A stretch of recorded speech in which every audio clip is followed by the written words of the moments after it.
dando continuidade às exposições no livro de Atos. A exposição nesta noite será do verso 8º até o verso de número 18. Atos, capítulo 14, versos 8º ao verso 18, diz assim a palavra do Senhor. Em Listra, costumava estar assentado certo homem aleijado, paralítico desde o seu nascimento, o qual jamais pudera andar. Esse homem ouviu falar Paulo, que, fixando nele os olhos e vendo que possuía fé para ser curado, disse-lhe em alta voz: apruma-te direito sobre os pés. Ele saltou e andava. Quando as multidões viram o que Paulo fizera, gritaram em língua licaônica, dizendo: os deuses em forma de homens baixaram até nós. A Barnabé chamavam Júpiter e a Paulo Mercúrio, porque era o principal portador da palavra. O sacerdote de Júpiter, cujo templo estava em frente da cidade, trazendo para junto das portas touros e grinaldas, queria sacrificar juntamente com as multidões. Porém, ouvindo isto, os apóstolos Barnabé e Paulo, rasgando as suas vestes, saltaram para o meio da multidão, clamando: Senhores, por que fazeis isto? Nós também somos homens como vós, sujeitos aos mesmos sentimentos, e vos anunciamos o Evangelho, para que destas coisas vãs vos convertais ao Deus vivo, que fez o céu, a terra, o mar e tudo o que há neles, o qual, nas gerações passadas, permitiu que todos os povos andassem nos seus próprios caminhos. Contudo, não se deixou ficar sem testemunho de si mesmo, fazendo o bem, dando-vos do céu chuva e estações frutíferas, enchendo o vosso coração de fartura e de alegria. Dizendo isto, foi ainda com dificuldade que impediram as multidões de lhes oferecerem sacrifícios. Amém. Podem se assentar, irmãos. Vamos orar.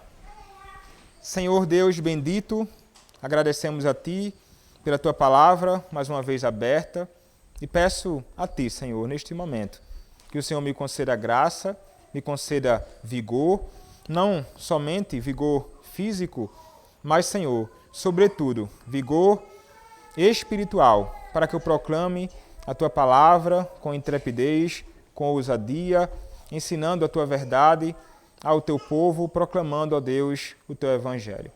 Peço-te, ó Deus, isto, em nome do Teu Filho, o Senhor Jesus Cristo. Amém. Um homem chamado Ovídio escreveu um livro chamado Metamorfose. E em determinado momento deste livro, chamado Metamorfose, Ovídio vai dizer, narrando uma história que aconteceu em determinado lugar, narrando a seguinte história. Ele vai dizer que em determinado momento, deuses desceram até determinada cidade, e ao descer até essa determinada cidade, eles desceram em forma de homens. E ao chegar nesta cidade, eles procuraram algum tipo de abrigo, algum tipo de socorro, algum tipo de auxílio das pessoas daquela cidade, mas os habitantes daquela cidade não deram ouvidos, não os abrigaram, não os acolheram, não os receberam, mas desprezaram-nos naquele contexto. Contudo, duas pessoas, um casal de idosos, decidiu então acolhê-los em sua casa, mesmo simples, mesmo pobres, mas acolheram então esses deuses em forma de homens. Acontece então que eles, ao olhar este ato, vão recompensar estes dois idosos, concedendo a eles a graça de habitarem num templo extraordinário, servindo ali aos deuses, mas puniu aqueles habitantes daquela cidade com morte. Dizimou a todos daquela cidade. Trata-se, irmãos, de uma história e certamente falsa. Deuses, outros, além do Deus vivo e verdadeiro, sabemos, a Escritura testemunha, não existe. Mas nós olhamos para o registro bíblico e a peregrinação do próprio apóstolo Paulo no serviço à Igreja de Cristo, e aqui então nós nos deparamos na Escritura com a realidade do confronto da verdadeira religião e do verdadeiro Evangelho, em contraste com a falsa religião e os seus enganos envolvidos no contexto, sobretudo, pagão. Nós temos visto que o apóstolo Paulo ele está aí, irmãos, seguindo na sua primeira viagem missionária, e nós temos contemplado este homem de Deus, junto a Barnabé, testemunhando do Evangelho de Cristo. Temos visto ele proclamando a palavra com toda intrepidez e ousadia. Temos visto ele se aproximar dos judeus que se opunham à ideia de Cristo como o Messias, de Cristo Jesus como o Salvador, mas ainda assim nós encontramos Paulo sem temor, falando a todos os homens, gentios ou judeus, indiscriminadamente, chamando-o todos ao arrependimento e à fé na pessoa do Senhor e Salvador Jesus Cristo.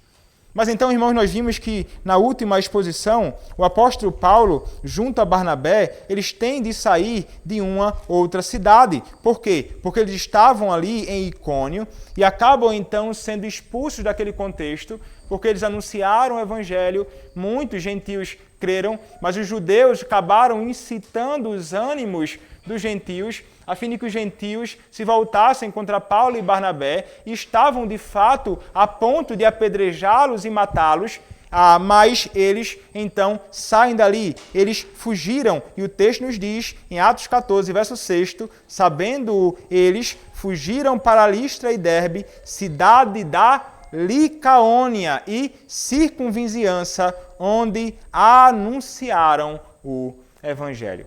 Então o texto desta noite, irmãos, começa nos dizendo no versículo 8, em Listra, agora eles estão naquele contexto, fugiram para Listra e Derbe, que são cidades da Licaônia. Então aqui o texto no verso 8 começa nos dizendo que Paulo estava em Listra.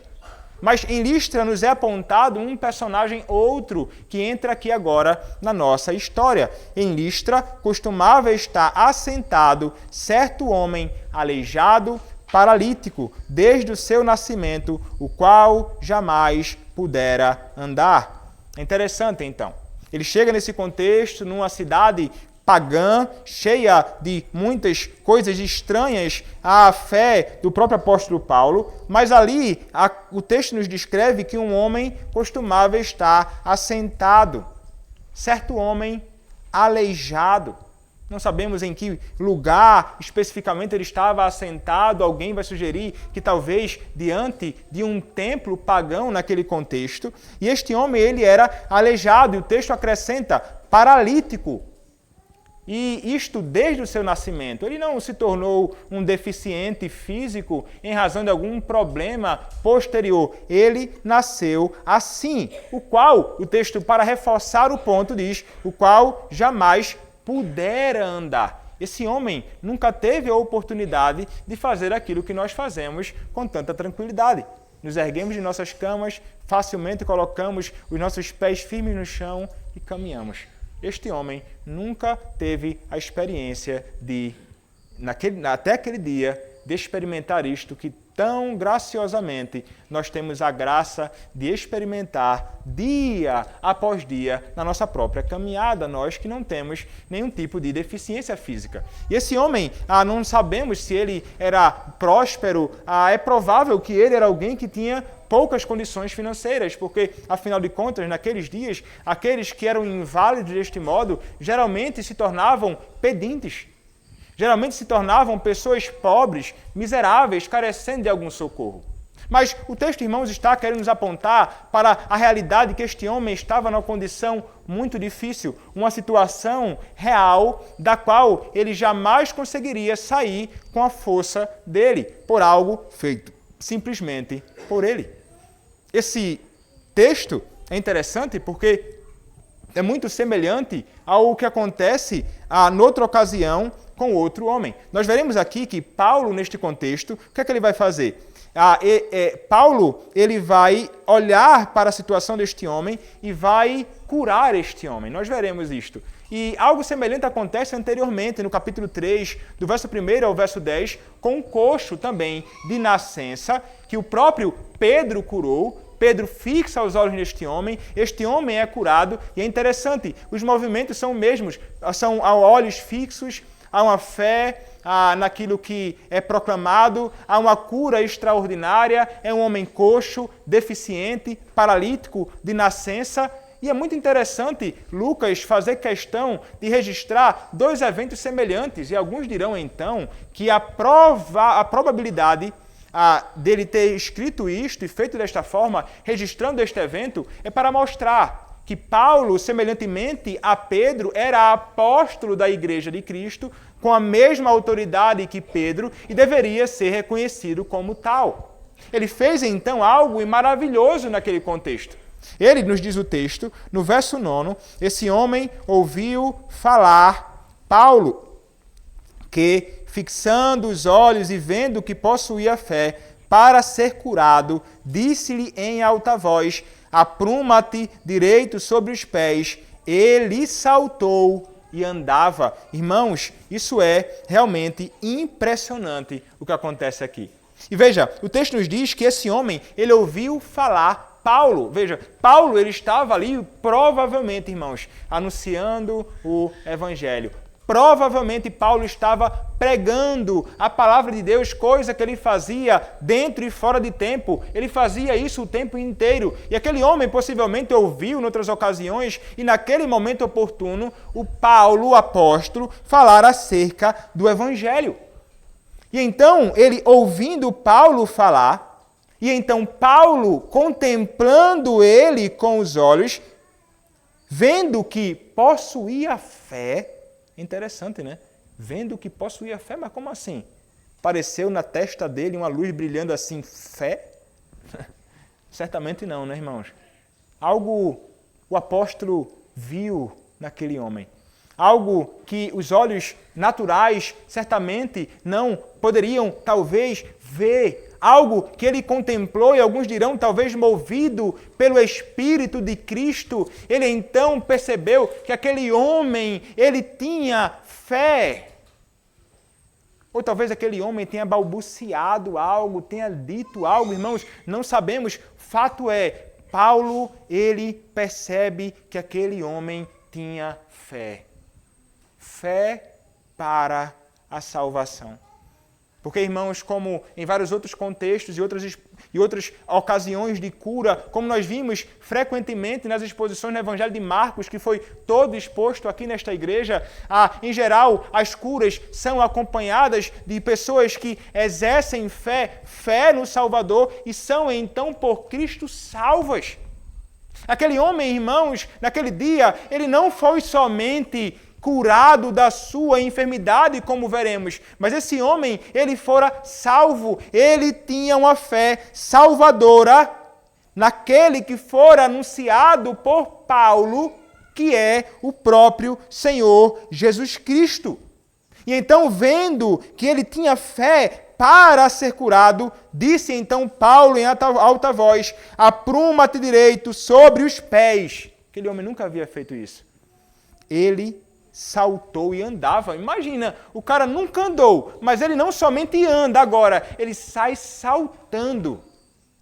Que momento, então, impressionante na vida daquele homem. Que ato extraordinário de milagre feito pelo Senhor Deus, por meio do seu servo, o apóstolo Paulo. Obviamente, irmãos, e nós sabemos, a Escritura abundantemente testemunha acerca desta realidade. Os milagres haveriam de acompanhar o ministério apostólico, serviam para autenticar a pregação da palavra. Eram elementos que aconteciam naquele contexto e naquele contexto ficaram. Não espere, então, algo dessa natureza acontecer com você. Um pastor está pregando a palavra, porque apóstolos não existem hoje mais. Um pastor pregando a palavra e então ele prega a palavra, você tem fé e então naquele momento ele diz: olha, apruma-te, coloque pé em salta. Não existe mais algo desta natureza hoje. Tratava-se de um dom extraordinário que Deus concedeu aos seus apóstolos, que tinham autoridade de, em nome do Senhor Jesus Cristo, curar os homens. Em última instância, irmãos, aquele que curava de fato os homens das suas misérias, aquele que libertava os homens da condição triste que se encontravam, era o próprio Senhor. Não somente a cura da alma, mas também a condição miserável do corpo. Aquele homem, ele se ergue. O Senhor o curou. Muitos gostam de textos assim, irmãos. Aquelas ditas igrejas por aí, ou falsas igrejas, que gostam de dar uma ênfase real nos milagres que realmente aconteceram, e isso chama a atenção de muitas pessoas. Mas aquilo que fez com que o homem encontrasse verdadeira liberdade, aquilo que fez com que o homem encontrasse, então, algo de mais valioso, não foi a cura da sua paralisia, a cura da sua enfermidade, mas a cura da alma deste homem. E veja, irmãos, que este texto, como dizem vários comentaristas, apontam para uma realidade muito mais profunda e séria. Porque mais, irmãos, do que a necessidade de uma cura, de uma enfermidade física, o que é que o homem mais carece? Do que é que o homem mais carece? O homem carece da cura da sua alma paralítica. O homem carece da cura da sua alma coxa. O homem carece da cura da sua alma doente. Porque é exatamente esta a realidade dos homens perdidos neste mundo. Mas as pessoas continuam dando ênfase. Olha, eu espero que ele seja curado da sua paralisia, mas se ele está longe do Senhor, o que ele mais carece é realmente de ser encontrado por Cristo. E é exatamente isso que nós devemos buscar. É exatamente isso que os homens todos devem buscar neste mundo. E é exatamente isto que nós mais devemos desejar. Devemos desejar ardentemente, mais do que a cura do corpo de qualquer homem, em qualquer lugar neste mundo, devemos desejar ardentemente do nosso coração que eles sejam salvos dos seus pecados. Era esta a nossa condição, irmãos, antes. Estávamos inválidos como este homem. Não era esta a sua condição, não? Você, filho de Adão? Todos nós, filhos de Adão, corruptos por natureza, nascemos em iniquidade. O pequenino aí, no seu braço, o pecador.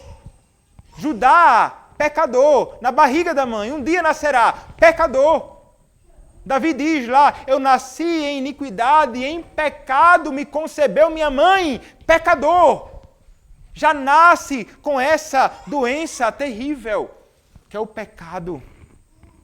E quem é que pode libertar do pequenino ao mais velho desta condição, senão o Cristo que é proclamado no Evangelho?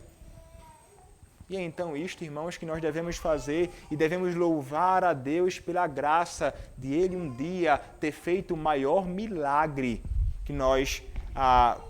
que este mundo pode contemplar e qualquer pessoa pode experimentar, que é a salvação da sua alma.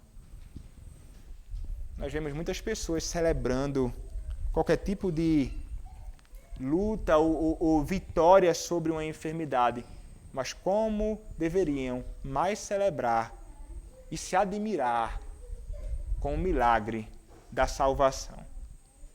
É um verdadeiro milagre, operado única e exclusivamente por Cristo e pela operação do seu Santo Espírito por meio da palavra nos nossos corações. Este homem experimentou esta realidade. Que coisa maravilhosa, então, é aquilo que acontece naquele contexto. Mas, irmãos, algo interessante acontece e é ao mesmo tempo assustador, porque enquanto aquele homem ele sai saltando, andando, admirado, maravilhado com a graça de Deus na sua própria vida, o verso de número 11 nos traz um contraste triste. O texto nos diz: quando as multidões viram o que Paulo fizera, gritaram em língua licaônica, dizendo: os deuses, em forma de homens, baixaram até nós. Os habitantes daquele contexto, irmãos, como mencionei há pouco, eram verdadeiros pagãos, envolvidos com um tipo de adoração que era falsa. E o que é que acontece? Quando eles contemplam aquele ato extraordinário de cura de um homem paralítico, eles ficam grandemente admirados, eles ficam verdadeiramente assombrados. Então, quando eles viram aquele ato público de milagre, quando eles contemplam este ato extraordinário de Deus, o que é que eles fazem? O texto então nos diz que eles gritaram em língua licaônica. Lembrem-se, Paulo e Barnabé estão na cidade da Licaônia. E aqueles habitantes, então, falavam também o grego, irmãos. Eles falavam grego, mas a língua deles natural, a língua daqueles que habitavam ali originariamente, é a língua licaônica. Então, a admiração deles é tão grande que eles não conseguem expressar os seus gritos de assombro e admiração numa outra língua, mas apenas na sua língua materna. É como se eles conseguissem expressar os seus sentimentos apenas na língua que eles cresceram falando. E então, eles vão falar, gritando na língua licaônica, dizendo: os deuses em forma de homens baixaram até nós. Por que razão eles dizem o que dizem? Lembram-se da história que contei no início, irmãos, da introdução do sermão? Isso era um mito que era popular no meio deles. Eles concebiam a ideia, o mito, de que deuses desceram para o meio deles. E que aquilo que aconteceu com aquelas pessoas que foram mortas pelos deuses, poderia então acontecer também com eles. Isso faz com que eles tenham a reação que têm. Eles gritam e veremos o que eles mais farão também associados a isto. Eles se apegam a um mito e pensam: ih, rapaz, aquele pessoal rejeitou os deuses. Se nós fizermos também, arrumaremos um problema e um problema grande. Então, é bom nós agirmos de um modo distinto. Então, o texto nos fala que algo acontece. Quando eles concebem essa ideia e falam o que falam na sua própria língua, o texto no verso 12 nos diz: a Barnabé, companheiro da missão de Paulo, chamavam Júpiter, e Paulo, Mercúrio. Por quê? Porque era este o principal portador da palavra. Veja, o texto vai nos dizer: a Barnabé chamava Júpiter. Júpiter é o mesmo Deus que é também em grego chamado de Zeus. Então, eles vão usar aqui mais a língua latina, que vai chamar Zeus de Júpiter. E o outro aqui, que é chamado de Mercúrio, que é o caso do apóstolo Paulo, é correspondente em grego a Hermes. Então, aqui poderia ser: a Barnabé chamavam Zeus e a Paulo Hermes. Isso é o que está em grego, viu, irmãos? Diretamente. Se você pegar o texto grego, você vai olhar lá: Zeus e Hermes. E por que, então, razão eles vão chamar eles deste modo? Provavelmente chamam Barnabé de Zeus, porque ele era um homem talvez mais imponente, um homem mais forte, um homem mais velho, que tinha uma postura distinta da postura de Paulo. Isso correspondente a Zeus, né? Que para eles era o maior deus do seu panteão de deuses. Então, Zeus era aquela figura que geralmente é retratada, né, em filmes como um homem grande e forte, com a bela de uma barba branca, impressionante. E aqui a figura é essa, né? Eles olham para Barnabé e pensam: puxa vida, ele tem algum tipo de característica semelhante ao próprio Zeus, o principal, então, dos deuses. Mas Paulo, que era provavelmente mais frágil, menorzinho, não tão bonito assim, mas tinha uma argumentação e um homem que falava, né? O texto nos diz a razão de chamar ele de Mercúrio ou de Hermes. O texto nos diz lá, acrescentando: porque era este o principal portador da palavra. E quem era Hermes? Hermes era como que o emissário dos deuses. Ele era aquele que falava em nome dos deuses. Ele era aquele que se deslocava para falar as palavras dos deuses. Hermes era o intérprete, o emissário, aquele que era enviado para proclamar. E é interessante que é justamente de Hermes que vem a palavra hermenêutica, que nós tanto usamos, né? Tem a hermenêutica jurídica, mas a hermenêutica bíblica. o princípio que nos ensina como interpretar a Escritura Sagrada de um modo que seja adequado. Então, eles vão chamar Paulo assim, Hermes, porque ele é aquele que prega. Ele não era o único que pregava, certamente Barnabé também pregava, mas ele era o principal. O que mais, então, abria a boca para proclamar o Evangelho. Então, percebam que essas pessoas, elas estão apegadas a falsos deuses, a uma adoração politeísta, a um apego a falsas entidades. E veja que eles não somente estavam empenhados a se apegarem a ideias que eram mitos, ou apegados a nomes particulares de personagens fictícios da história secular, mas eles estavam empenhados também em adorar tais deuses. Porque o verso 2º, verso de número 13, nos diz: o sacerdote de Júpiter, cujo templo estava em frente da cidade, trazendo para junto das portas touros e grinaldas, queria sacrificar juntamente com as multidões. Em frente à cidade tinha o templo de Zeus. Então ali tinha um sacerdote. Ele tinha interesses vários, além da sua idolatria e o desejo, então, de adorar um falso deus, por temor, como muitos daqueles habitantes que temiam serem feridos, como foram na história contada por muitos pelos falsos deuses. Ele também provavelmente tinha um interesse financeiro, né? Ele tinha suas coisas para ali vender, touros e grinaldas e coisas que poderiam ser oferecidas pelos habitantes daquele contexto a Paulo e Barnabé, considerados por eles como deuses. Mas aqui, irmãos, nós notamos também o fato de que eles realmente estavam envolvidos com essa religião, aí parece-nos que de coração. Eles servem aos seus ídolos. Eles servem e adoram aos seus deuses. Eles sacrificam. Era algo comum, então, no meio daquela comunidade pagã. Isto nos mostra a miséria, então, em que eles se encontravam, porque eram grandes idólatras. E é justamente isto que acontece, irmãos, com muitos.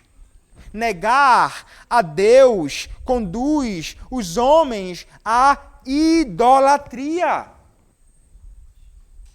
Os homens acabam erigindo para si falsos ídolos. Já falamos, irmãos, brevemente sobre isto aqui no culto. Nós lemos o texto de 1 João, capítulo 5, verso de número 21, filhinhos, fujam dos ídolos. João alertando. Porque, irmãos, o ídolo é de fato um grande perigo. Nós devemos, irmãos, ter cuidado como essas pessoas deveriam então fugir da idolatria, mas como mencionei também há um tempo. O nosso coração, como diz João Calvino, é uma verdadeira fábrica de ídolos. E imagina o coração dos homens que não conhecem a Deus. Quantos ídolos eles constroem diante dos seus próprios olhos e alimentam dentro do seu próprio coração. Os homens são idólatras, e aqui está um contexto para isso. E veja, irmãos, idolatria é um verdadeiro perigo e, ao mesmo tempo, algo irracional, uma verdadeira loucura. É interessante porque o Catecismo de Heidelberg, Catecismo das Igrejas Reformadas, e que nós adotamos também, nos diz assim, na pergunta 95, o que é idolatria? Resposta, idolatria é inventar ou ter alguma coisa em que se deposite confiança, em lugar ou ao lado do único e verdadeiro Deus que se revelou em sua palavra.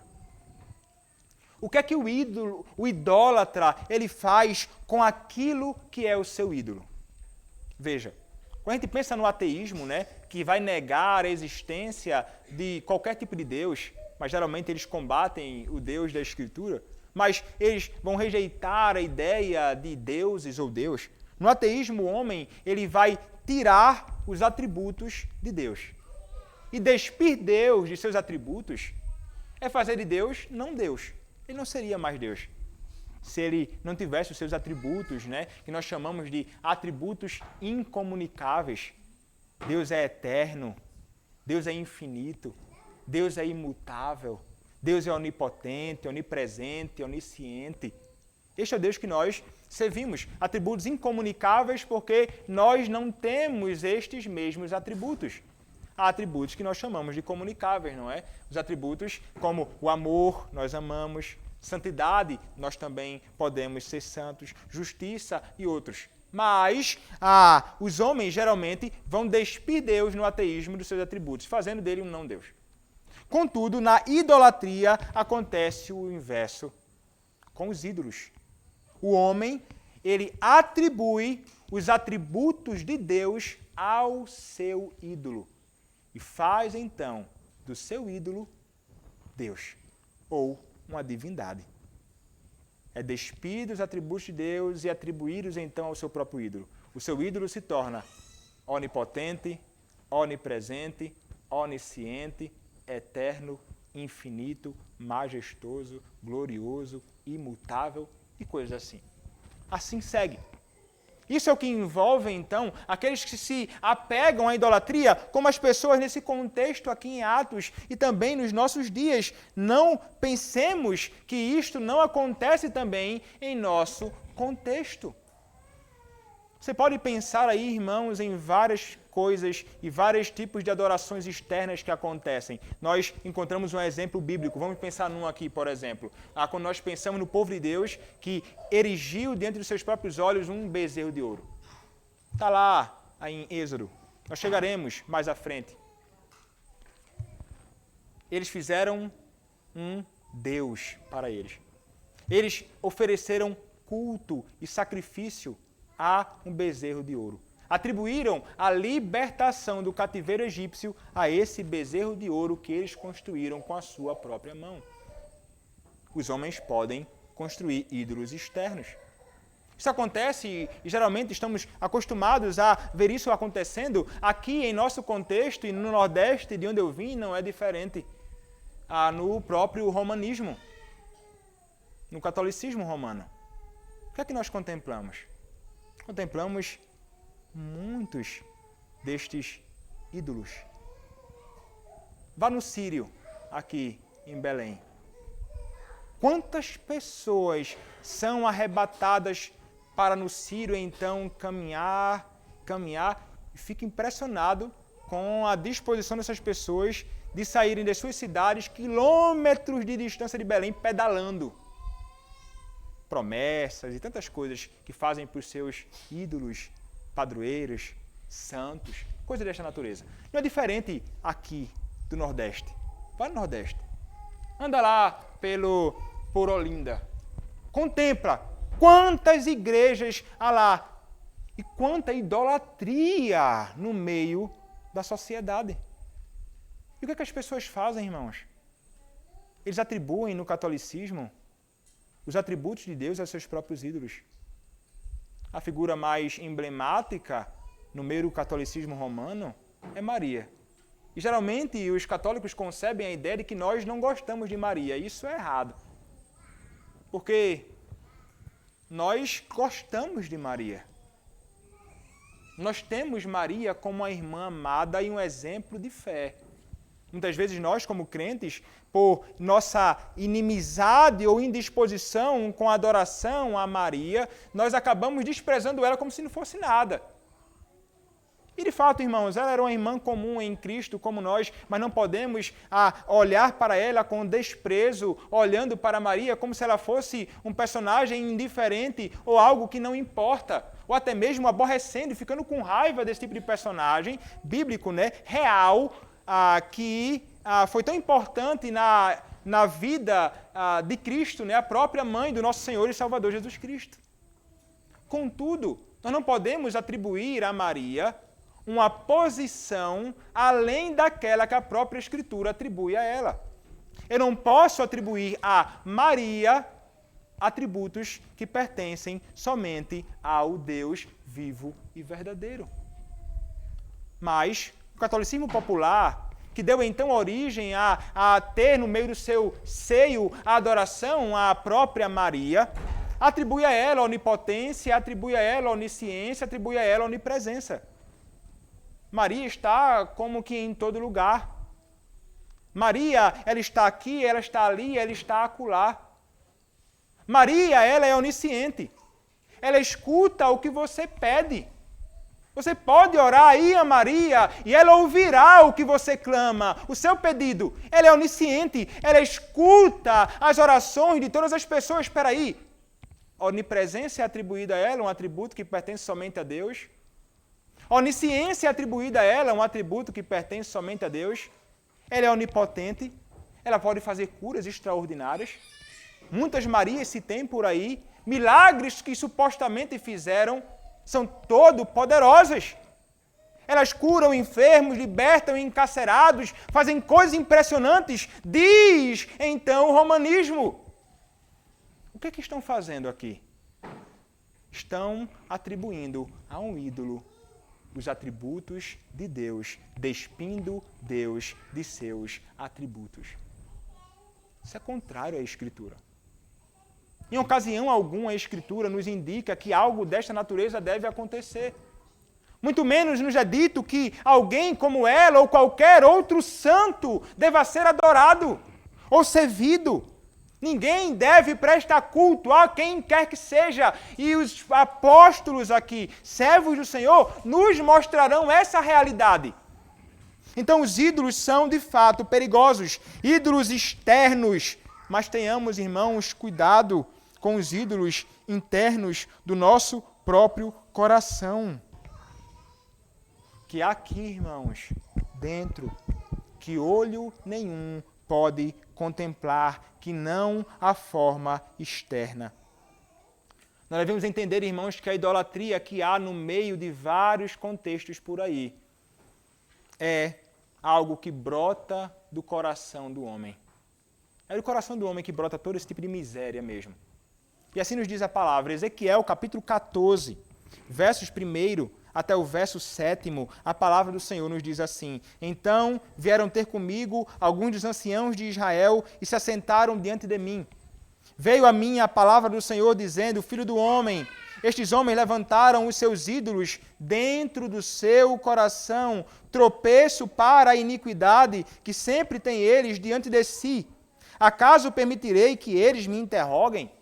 Portanto, fala com eles e dize-lhes: Assim diz o Senhor Deus, qualquer homem da casa de Israel que levantar os seus ídolos dentro do seu coração e tem tal tropeço para a sua iniquidade e vier ao profeta, eu, o Senhor, vindo a ele, lhe responderei segundo a multidão dos seus ídolos, para que eu possa apanhar a casa de Israel no seu próprio coração, porquanto todos se apartam de mim para seguirem os seus ídolos. Portanto, dize a casa de Israel, assim diz o Senhor Deus, convertei-vos e apartai-vos dos vossos ídolos e dai as costas a todas as vossas abominações, porque qualquer homem da casa de Israel ou dos estrangeiros que moram em Israel, que se alienar de mim e levantar os seus ídolos dentro do seu coração e tiver tal tropeço para a iniquidade e vier o profeta para me consultar por meio dele, a esse eu, o Senhor, responderei por mim mesmo. Qual o seu ídolo? Qual o ídolo que você alimenta no seu coração? Isaías capítulo 44, versos 13 a 20 nos diz assim: O artífice, veja a loucura, como é irracional a idolatria. O artífice em madeira estende o cordel e com um lápis esboça uma imagem. Alisa-a com a plana, marca com o compasso e faz a semelhança e beleza de um homem que possa morar em sua casa. Um homem corta para si cedros, toma um cipreste ou um carvalho, fazendo escolha entre as árvores do bosque, planta um pinheiro e a chuva o faz crescer. Tais árvores servem ao homem para queimar. Com parte de sua madeira se aquenta e coze o pão, e também faz um Deus. E se prostra diante dele, esculpe uma imagem e se ajoelha diante dela. Que coisa impressionante! Ele pega a madeira que Deus fez crescer, corta ela, serve para aquentar o seu corpo nos dias frios, serve para cozinhar a sua comida, mas a mesma madeira ele constrói um ídolo e adora este ídolo. Que coisa louca! Eles fazem. Metade queima no fogo e com ela coze a carne para comer, assa e farta-se, também se aquenta e diz, já me aquento, contemplo a luz. Então do resto faz um Deus, uma imagem de escultura, ajoelha-se diante dela, prostra-se e lhe dirige a sua oração. Isso é o profeta Isaías que está dizendo, viu? Descrevendo muito do que nós vemos por aí em nossos dias. E dizem ainda, livra-me, porque tu és o meu Deus. Nada sabem, nem entendem, porque se lhes grudaram os olhos para que não vejam, e o seu coração já não pode entender. Nenhum deles cai em si. Já não há conhecimento nem compreensão para dizer, metade queimei e cozi, pão sobre as suas brasas, assei sobre elas carne e comi, e faria eu do resto uma abominação? Ajoelhar-me-ia eu diante de um pedaço de árvore? Tal homem se apacenta de cinza. O seu coração, enganado, o iludiu, de maneira que não pode livrar a sua alma nem dizer, não é mentira aquilo em que eu confio? A idolatria é uma loucura. Jeremias, capítulo de número 2, versos 27 a 28, nos diz que dizem a um pedaço de madeira, tu és meu pai, e a pedra tu me geraste, pois me viraram as costas e não o rosto. Mas em vindo a angústia dizem, levanta-te e livra-nos. Onde, pois, estão os teus deuses, que para ti mesmo fizeste? Eles que se levantem, se te podem livrar no tempo da tua angústia, porque os teus deuses, ó Judá, são tantos como as tuas cidades. O ídolo não pode salvar ninguém. Você pode clamar à sua divindade, ao seu santo, ou o que quer que seja. Clame ao seu ídolo no dia da sua angústia. Ele não poderá te trazer consolo, conforto, refúgio, salvação, libertação, absolutamente nada, porque não passa de um amontoado de pedra, madeira, bronze, mármore ou o que quer que seja. Ou o seu próprio ídolo naquilo que você mesmo confia. Seu recurso, seu dinheiro, suas posses, sua reputação. Qualquer coisa que você colocar no lugar de Deus, trata-se de um ídolo. Qualquer coisa. Mas se tem um que é o maior, talvez, de todos eles, é o dinheiro. O problema não está no dinheiro inerentemente, mas no amor ao dinheiro. Como alguém escreveu, falando sobre os perigos da idolatria, o Senhor é ótimo, alguém dirá. Mas queremos o Senhor e Baal. O Senhor e Aserá. O Senhor e o dinheiro. O Senhor e o respeito social. Estamos bem felizes de ter Deus em nossa vida, desde que Ele preencha apenas uma parte dela. Todos queremos buscar a Deus de modo superficial, fazendo dele uma divindade maleável para orbitar nossa vida e ser apenas uma parte do todo. Mas Deus não tem interesse em ser uma parte importante dentre outras. Deus não pode ser adorado adequadamente se ele é adorado junto a outros. E assim como essas pessoas estavam oferecendo ali, desejosas de oferecer sacrifícios aos seus ídolos, nós devemos entender, os ídolos exigem muitas coisas de nós. O ídolo exige muita coisa de você. Qual o seu ídolo? Você deve entender, o ídolo, ele vai exigir adoração. Ele vai exigir que você se prostre diante dele. O seu ídolo vai exigir de você sacrifício. Ídolos exigem sacrifícios. Você vai ter que abrir mão de muitas coisas para satisfazer o seu ídolo. Muitos abrem mão da caminhada com Cristo para satisfazer o seu próprio ídolo. Os ídolos exigem de nós obediência. Você vai se sujeitar a ele. Você vai fazer a vontade dele. Qual o seu ídolo? O que o teu ídolo tem exigido de ti? Irmãos, nós devemos ter muito cuidado. Os ídolos são, de fato, grandemente perigosos e eles estão ao nosso redor, mas podem também habitar no nosso próprio coração.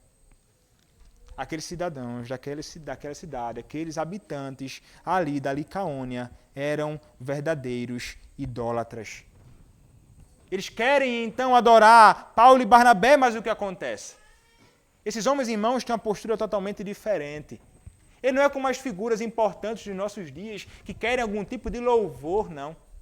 Eles não querem ser adorados, tomando para si glória que não pertence a eles de forma alguma.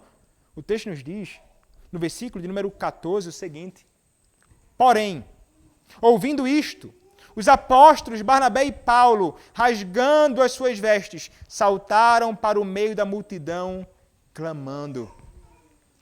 Parece-nos, irmãos, que Paulo e Barnabé não conseguiram inicialmente compreender o que estava sendo dito em língua licaônica. E talvez ficaram assim olhando, que danado é isso que está acontecendo aqui, que eu não estou entendendo. Será que é uma festa, um festival? O que é que está acontecendo ao meu redor? Mas em determinado momento eles conseguem perceber. Opa, esses homens estão querendo nos adorar.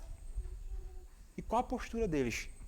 O texto, irmãos, claramente nos diz, ouvindo isto, os apóstolos, e aqui já expliquei no domingo passado, não é que Barnabé era um apóstolo tal qual o apóstolo Paulo, um oficial da igreja de Cristo, um apóstolo de fato, né, como Paulo, João e os outros, mas ele é chamado aqui de apóstolo no sentido mais genérico, né, não no sentido de ofício, mas de alguém que fora enviado por uma comissão com uma missão em particular. Paulo e Barnabé foram enviados pela igreja de Antioquia. Então eles são chamados aqui de apóstolos nesse sentido. E o texto então nos diz, porém, ouvindo isto, os apóstolos Paulo e Barnabé rasgaram as suas vestes.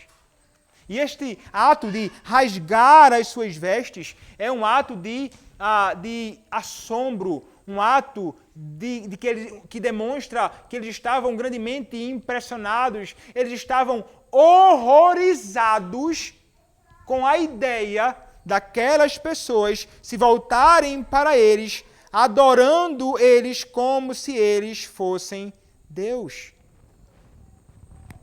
Eles não querem uma glória que pertence somente a Deus. Nós vimos o caso de Herodes. Os homens chamaram Herodes de Deus, porque ele não deu glória a Deus. Ele foi comido de bicho. Ele foi morto. Os homens não podem se admirar e tomar para si a glória que somente o Senhor Deus é realmente alvo digno. O apóstolo Paulo, junto a Barnabé, irmãos, estão plenamente conscientes desta realidade. E eles não querem nunca, jamais que isso aconteça.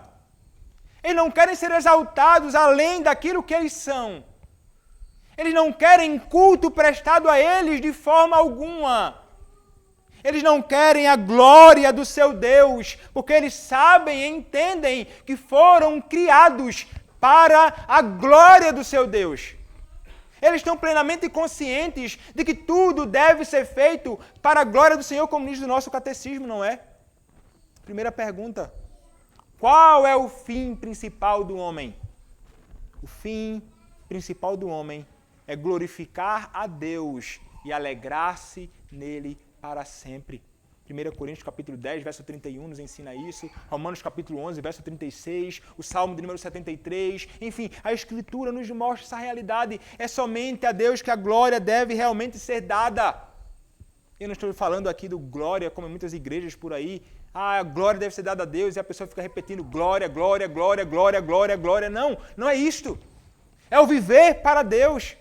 É o viver em piedade diante do Senhor, fazendo tudo então, tendo como alvo a honra do Senhor, para que o nome dele seja exaltado no mundo e em toda a terra.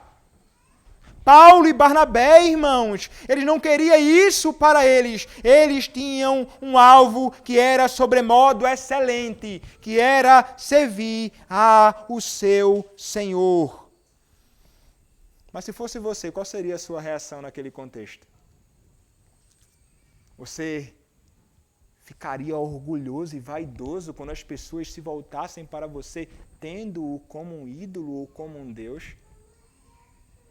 As pessoas não precisam de muito para isso. Os homens aí tentam de alguma forma tomar para si, de todas as formas, uma postura como se fossem um Deus e querem de alguma forma serem considerados como tal, ídolos. Há muitos homens ditos pastores por aí, impressionante.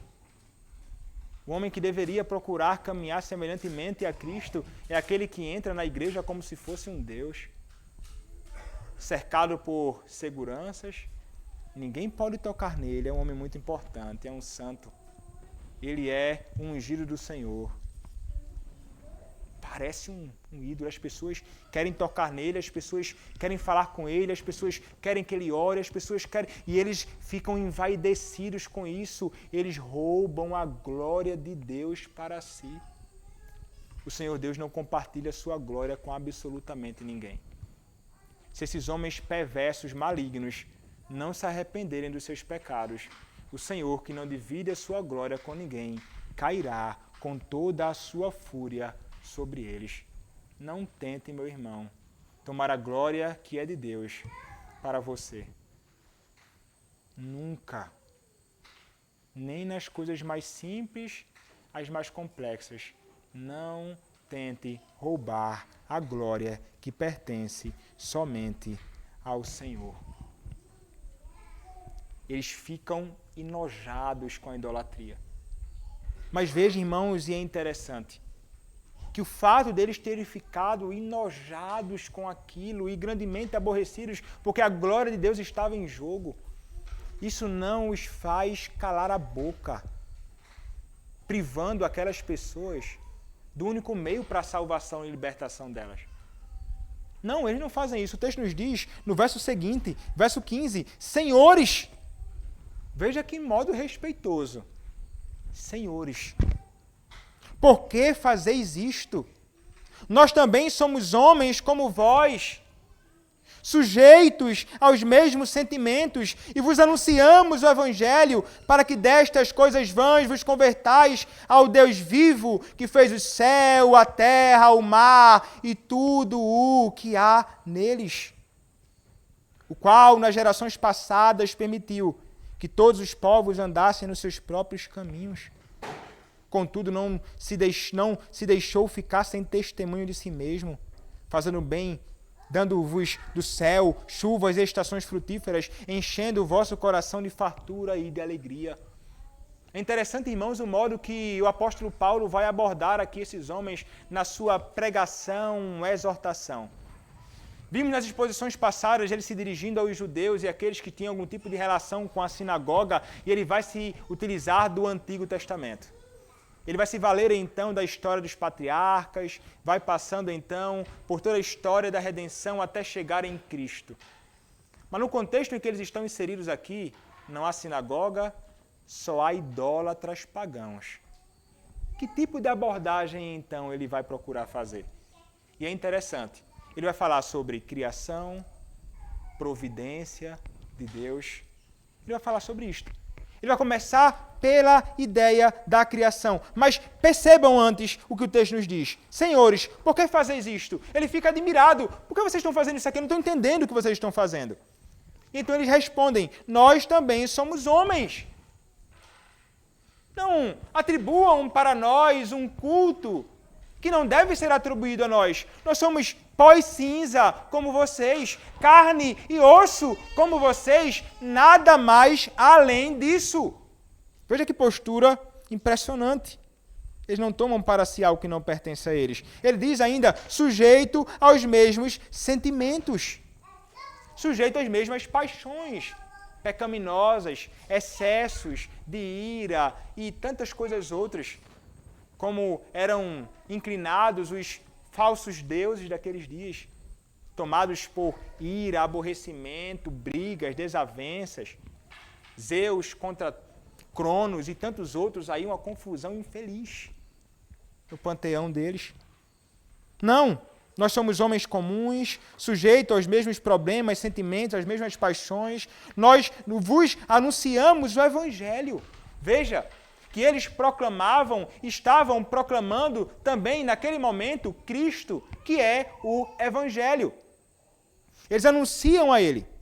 E para quê? Com que propósito, então, eles anunciam a luz do Evangelho? Para afugentar a escuridão da idolatria. Ele diz, para que destas coisas vãs, ou seja, da idolatria, desses sacrifícios tolos, loucos que vocês fazem, que vocês abandonem isso e vos convertais ao Deus vivo. E é interessante, irmãos, por quê? Porque ele diz, vos convertais ao Deus vivo. E essa expressão, Deus vivo, era usada em geral na Escritura no contexto de idolatria. Olha o que diz lá em Jeremias capítulo 10, versos 1 a 10. Jeremias capítulo 10, do verso 1 ao verso 10, a palavra do Senhor nos diz assim. Ouvi a palavra do Senhor, que o Senhor vos fala a vós outros, ó casa de Israel. Assim diz o Senhor, não aprendais o caminho dos gentios, nem vos espanteis com os sinais dos céus, porque com eles os gentios se atemorizam, porque os costumes dos povos são vaidade, porque cortam no bosque um madeiro, obra das mãos do artífice com machado, com prata e ouro o enfeitam, com pregos e martelos o fixam, para que não oscile. Os ídolos são como espantalho em pepinal, e não podem falar, necessitam de quem os leve, porquanto não podem andar. Não tenhais receio deles, pois não podem fazer mal, e não está neles o fazer o bem. Ninguém há semelhante a ti, ó Senhor, tu és grande e grande é o poder do teu nome. Quem te não temeria a ti, ó Rei das nações? Pois isto é a ti devido, porquanto entre todos os sábios das nações e em todo o seu reino, ninguém há semelhante a ti. Mas eles todos se tornaram estúpidos e loucos. Seu ensino é vão e morto, como um pedaço de madeira. Traz-se prata batida de Tarsis e ouro de Ufaz. Os ídolos são obra de artífice e de mão de ourives. Azuis e púrpuras são as suas vestes. Todos eles são obra de homens hábeis. Mas o Senhor é verdadeiramente Deus. Ele é o Deus vivo e o Rei eterno. Do seu furor treme a terra e as nações não podem suportar a sua indignação. Um contraste impressionante entre os falsos ídolos e o Deus vivo e verdadeiro. O apóstolo Paulo, posteriormente, em 1 Tessalonicenses, capítulo 1, verso 8 ao verso de número 10, usa essa expressão também, e veja o que ele vai nos declarar. 1 Tessalonicenses, capítulo 1, verso 8 ao verso 10, diz assim, porque de vós repercutiu a palavra do Senhor, não só na Macedônia e Acaia, mas também por toda parte se divulgou a vossa fé para com Deus, a tal ponto de não termos necessidade de acrescentar coisa alguma. Pois eles mesmos, no tocante a nós, proclamam que repercussão teve o nosso ingresso no vosso meio, e como, deixando os ídolos, vos convertestes a Deus para servirdes o Deus vivo e verdadeiro. Mesma linguagem, não é? E para aguardardes dos céus o seu Filho, a quem ele ressuscitou dentre os mortos, Jesus, que nos libertou da ira vindoura. Convertei-vos ao Deus vivo. Esse é o desejo de Paulo para aquelas pessoas. que elas sejam salvas dos seus ídolos, que elas se convertam. E conversão, irmãos, envolve fé e arrependimento. Sempre. A conversão genuína. Arrependimento do pecado, abandonando a vida vil, miserável, na qual se encontra, dando as costas à iniquidade e voltando os seus olhos para Cristo com fé, tendo-o como objeto da sua fé, descansando e confiando nele e somente nele para a sua salvação, despindo-se da sua própria justiça, despindo-se dos seus méritos, despindo-se das suas obras e lançando-se sobre Cristo. Isto é a verdadeira fé e somente assim então o homem pode encontrar verdadeira salvação. Paulo deseja que aquelas pessoas sejam resgatadas da miséria em que se encontravam. Mas é interessante como ele vai tentar persuadir essas pessoas. Como mencionei, ele vai falar sobre a obra da criação. E é interessante, irmãos, ele diz assim, não é? Vos convertais ao Deus vivo, o único Deus vivo verdadeiro, não há nenhum além do outro. Esses deuses que vocês adoram são falsos e mortos. E esse Deus é o Deus que fez o céu, a terra, o mar e tudo o que há neles. Você ouviu esse texto ser lido, essa palavra hoje, e você cantou isso no início do culto. Salmo 146.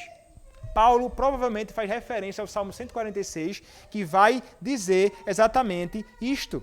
O Senhor que fez o céu, a terra, o mar e tudo o que neles há. Ele vai então aqui, irmãos, nos falar sobre a bendita obra da criação. E por que razão, irmãos? Porque quando ele fala sobre a grande obra da criação, ele vai falar sobre o Deus que criou todas as coisas. E ao falar sobre o Deus vivo que criou todas as coisas, ele vai fazer então a distinção do Deus criador e a criatura. É o Deus que criou todas as coisas. Nós somos criaturas. Esse Deus vivo que criou todas as coisas, ele sim é digno de todo culto e adoração. A criatura, nunca, jamais. Mas o que o homem faz? Romanos capítulo 1, verso 18, começa nos dizendo a miséria do homem e o que o homem faz. O homem que abandona a verdade de que Deus é o Criador de todas as coisas, como mencionei há pouco, cai em idolatria. Quando o homem não consegue, ao contemplar a obra da criação, ver o fato de que Deus é o Criador e que somos criaturas, eles são levados a adorar a criatura no lugar do Criador. Está lá, Romanos capítulo 1, verso 18 em diante, a palavra do Senhor nos dirá assim: a ira de Deus se revela do céu contra toda impiedade e perversão dos homens que detêm a verdade pela injustiça. Porquanto o que de Deus se pode conhecer é manifesto entre eles, porque Deus lhe manifestou. Então ele continua falando sobre isso. Verso 24, então, o texto nos diz. Final do verso 22, na verdade. Inculcando-se por sábios, tornaram-se loucos e mudaram a glória do Deus incorruptível em semelhança da imagem de homem corruptível, bem como de aves, quadrúpedes e répteis. Por isso, Deus os entregou tais homens à imundícia pelas concupiscências do seu próprio coração, para desonrarem o seu corpo entre si. Pois eles mudaram a verdade de Deus em mentira, adorando e servindo a criatura em lugar do Criador, o qual é bendito eternamente. Amém. Paulo diz, somos criaturas, homens como vocês. Só há um Deus vivo que deve ser realmente glorificado. Então perceba, irmãos, como a doutrina da criação, sobre a qual nós falamos hoje aqui na escola dominical, é fundamental para orientar os homens sobre quem é o verdadeiro Deus e para fazer com que os homens possam lançar longe os seus falsos ídolos. Mas mais do que isso, irmãos, ele vai falar não somente sobre a obra da criação, ele vai também aqui falar para nós sobre o fato de que o Senhor Deus é aquele que deu algum testemunho sobre ele. O verso 16 diz, o qual nas gerações passadas permitiu que todos os povos andassem nos seus próprios caminhos. Então veja, o Senhor, durante muito tempo, permitiu Que os homens, então, caminhassem cegos nos seus próprios caminhos, na sua própria paciência, de um Deus que é longânimo. Os homens lá, na sua idolatria, loucura, caminhando, como muitos caminham na sua loucura por aí. O povo de Deus, diferentemente, tinha a revelação do Senhor. Mas os outros não. Andavam desgarrados por aí, loucos nos seus próprios caminhos. Contudo, verso 17, não se deixou ficar sem testemunho de si mesmo. O que ele está falando aqui, irmãos? O apóstolo está falando aqui sobre a revelação geral. Revelação geral. Uma revelação que é universal. É o fato de que Deus, ele é percebido, ele é visto, é conhecido nas obras criadas por ele, ou seja, na sua criação. O salmista vai dizer no Salmo 19, os céus proclamam a glória de Deus e o firmamento anuncia as obras de suas mãos. Então perceba, a criação de Deus nos leva a entender que existe Deus. E Romanos capítulo 1, mais uma vez, esclarece isso com muita clareza. Ele vai dizer que os homens são, por essa razão, indesculpáveis. Ele vai dizer, porquanto, verso 19, o que de Deus se pode conhecer é manifesto entre eles, porque Deus lhes manifestou. Porque os atributos invisíveis de Deus, assim o seu eterno poder, como também a sua própria divindade, claramente se reconhecem desde o princípio do mundo, sendo percebidas por meio das coisas que foram criadas. Tais homens são, por isso, indesculpáveis, porquanto, tendo conhecimento de Deus, não o glorificaram como Deus, nem lhe deram graças, antes se tornaram nulos em seus próprios raciocínios, obscurecendo-se-lhes o coração insensato. A revelação de Deus na criação mostra que existe este Deus glorioso, mas os homens desprezaram, mas o Senhor estava dando um testemunho claro também acerca dele. Mas mais do que isso, não somente o Senhor estava dando isso para eles, mas o Senhor, em sua providência, dando muitas coisas boas para os homens ímpios. Pagãos, o texto nos diz ainda, verso 17, fazendo o bem, dando-vos do céu chuvas e estações frutíferas, enchendo o vosso coração de fartura e de alegria. Então perceba, o homem ímpio, ele desfruta de coisas boas neste mundo. E é Deus quem dá, em sua providência. O Senhor faz o bem, o Senhor dá chuvas. A chuva não cai para o justo e para o injusto? A chuva cai aqui na terra daqueles que plantam, que são crentes, e cai na terra daqueles que plantam e não são crentes, ou não cai? Os ímpios prosperam. Estações frutíferas, o Senhor enche o coração do homem de fartura e de alegria. Você não vê não aí muitos homens ímpios felizes? Felizes que talvez você até se sinta como Asaf, invejando a prosperidade deles e olhando assim, como é que pode esse homem que não teme a Deus ser tão próspero e eu que temo a Deus passar por tantas dificuldades? Mas é Deus quem dá. O Senhor dá, então, todas essas coisas, o Senhor está dizendo assim para eles, Paulo está dizendo, olha, vocês são alvo da graça de Deus. Vocês são alvo da sua misericórdia. Vocês são alvo da sua bondade.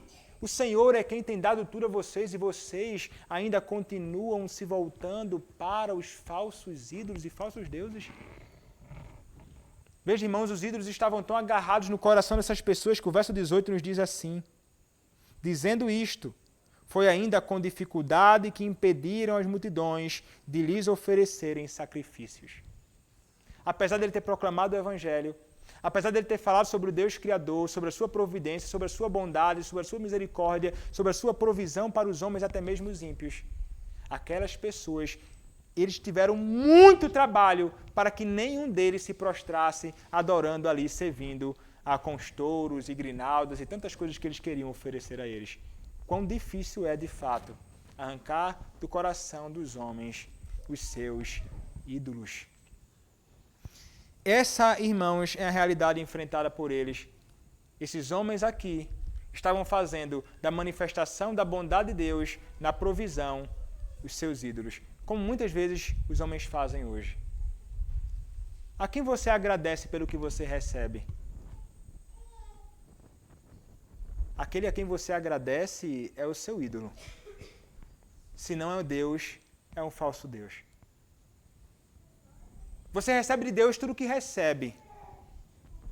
Você confia nessas coisas que você tem, que vêm das mãos de Deus, como a sua maior segurança nesta vida e esperança? Ou você confia no Deus que te deu tais coisas? O homem natural que não conhece a Cristo é inclinado a se voltar para o que possui como seu Deus, mas não se volta para o Senhor que deu todas as coisas. Veja que loucura. Imaginam que foi o acaso ou qualquer outra coisa. Ou até mesmo dizem, Deus me deu, mas da boca para fora, no coração eles imaginam, foi eu que consegui, com o meu próprio esforço. Eu que devo ser louvado. Eu que providencio o que eu preciso para minha casa, quando na realidade é Deus quem faz todas essas coisas.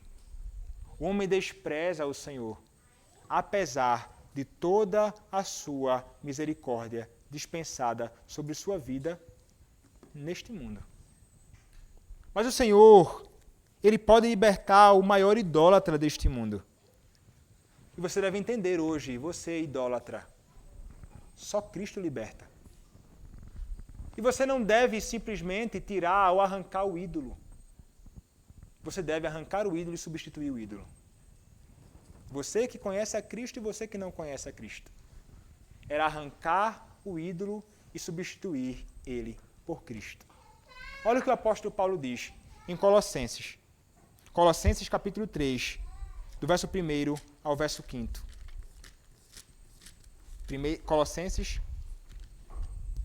Colossenses capítulo 3, do verso 1 ao verso 5, assim nos diz, irmãos, a palavra do Senhor. Portanto, se fostes ressuscitados juntamente com Cristo, buscai as coisas lá do alto, onde Cristo vive, assentado à direita de Deus.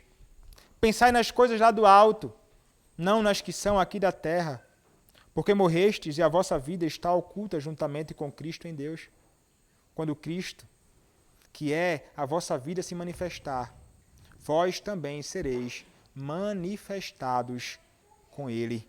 O chamado do Senhor é este.